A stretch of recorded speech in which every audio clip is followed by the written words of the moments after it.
Let me bring Connecticut Democratic Congressman Jim Himes, who sits on the Intelligence Committee. Congressman, good to see you. What's your thought here? At what point should the U.S. become involved militarily?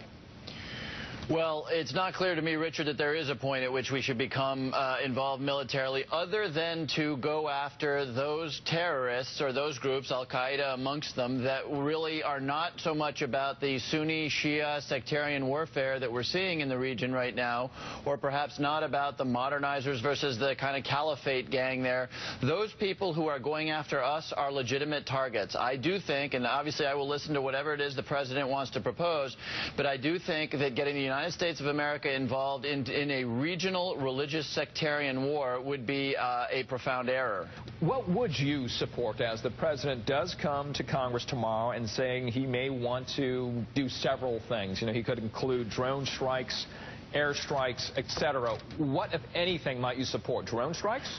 Well, look, first I'd have to make sense of the situation. Think about what we're considering doing here. We would be getting militarily involved on behalf of a Shiite ruler, an Iranian proxy, if you will, fighting Sunni insurgents. Now, just across the border in Syria, we are doing the exact opposite of that. We are supporting Sunni insurgents against a Shiite Iranian proxy in the form of President Assad. So, I mean, that's question number one, which is what is the overarching strategy?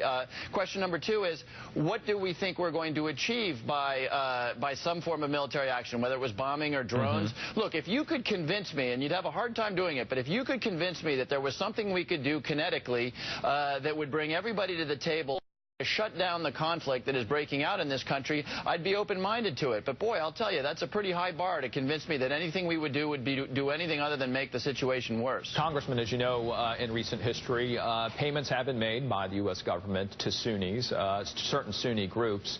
What would the solution be if you were to have to give one to the president? Well, you know, the first thing that needs to be done, of course, is a real effort to try to reduce the violence and reduce the hostilities. You know, we have backed Prime Minister Maliki for a very long time. He has returned the favor, of course, by being fairly authoritarian with respect to how he treats the Sunnis in his own country. So one thing I might suggest to the president is let's get the Maliki to actually call a conference where the Shiites, the Sunni, and the Kurds are represented at the table to try to work this out peacefully.